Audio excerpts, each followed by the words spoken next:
जादू की कहानियाँ।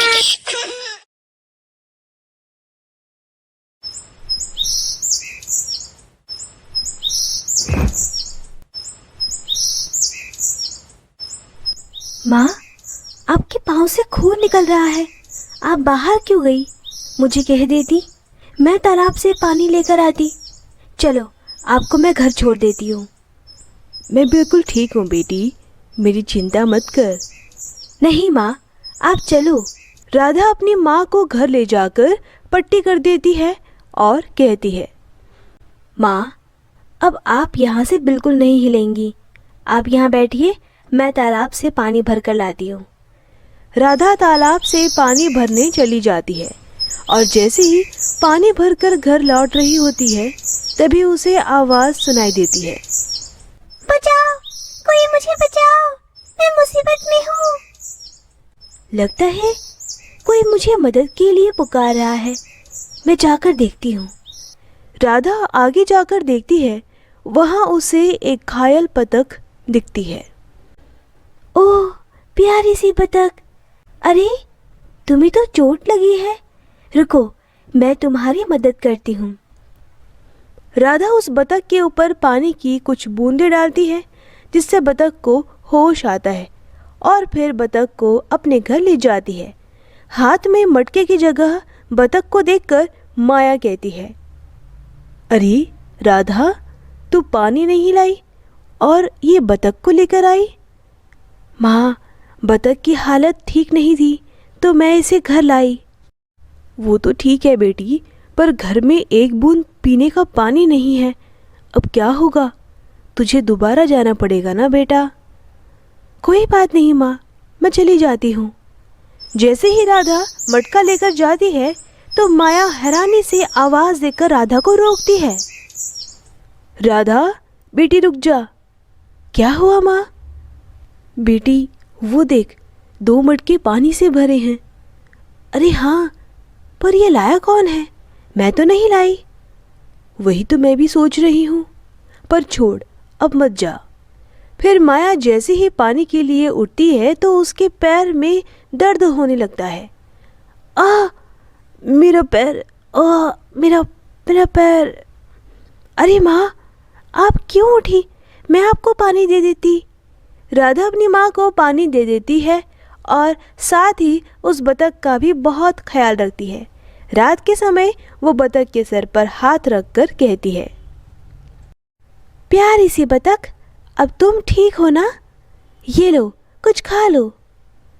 राधा बेटी सो जा, बहुत रात हो गई है। जी माँ, आई। चलो, अब तुम भी खाना खाकर सो जाना, कहीं जाना मत। राधा सोने चली जाती है। दोनों के सोने के बाद आधी रात को बतख माया के पास जाती है और माया के पैर की चोट को अपने जादू से ठीक कर देती है और कहती है, इन लोगों ने मेरा बहुत ख्याल रखा, तो इतना तो मैं इनके लिए कर ही सकती हूँ। ऐसे ही एक दिन माया झाड़ू लगा रही थी कि तभी अचानक से उनकी झोपड़ी में आग लग जाती है।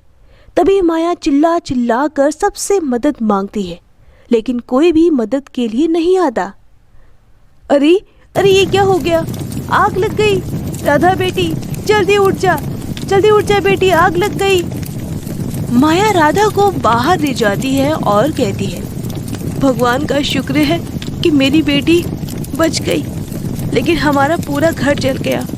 अब हम कहाँ जाएंगे, कहाँ रहेंगे बेटा? माँ, वो बतख कहाँ है? बेटी, मैं जल्दबाजी में तुझे लेकर आई, मुझे बतख का ध्यान ही नहीं रहा। अब तो वो बेचारी बच भी नहीं पाई होगी। क्या? ऐसे नहीं हो सकता, मैं उसे बचा कर लाऊंगी। नहीं बेटी, तू कहीं नहीं जाएगी। राधा अपनी माँ की एक नहीं सुनती और लपटों से भरी आग की झोपड़ी में जाकर बतख को बचाकर बाहर ले आती है। बतख, तुम्हें चोट तो नहीं लगी? तुम ठीक हो ना? मैं ठीक हूँ, मगर तुम तो ठीक हो ना? दोनों माँ और बेटी उस बतख को बोलता देख हैरान हो जाती हैं और कहती है, क्या मैं कोई सपना देख रही हूँ? या तुम सच में बोल सकती हो? तुम कोई सपना नहीं देख रही हो, ये सच है। मैं बोल भी सकती हूँ। मैं कोई मामूली बतख नहीं हूँ। लेकिन कौन हो तुम? इतने में वो बतख एक परी के रूप में आ जाती है और कहती है, मैं एक जादुई बतख हूँ। पहले मैं भी तुम्हारी तरह एक लड़की हुआ करती थी। एक श्राप के कारण मुझे बतख बना दिया गया और तुमने मेरी जान बचाकर मुझे इस श्राप से मुक्त कर दिया। बदले में मैं तुम्हें कुछ देना चाहती हूँ। ये लो, ये एक जादुई सोने का बतख है। तुम इससे जो चाहो जब चाहो मांग सकती हो। ये तुम्हारी हर इच्छा पूरी करेगी। इतना बोलकर परी गायब हो जाती है। अरे परी सुनो तो। अरे माँ, परी तो अचानक से गायब हो गई। माँ, अब हम इस जादुई बतख का क्या करेंगे? हमें तो कुछ भी नहीं चाहिए।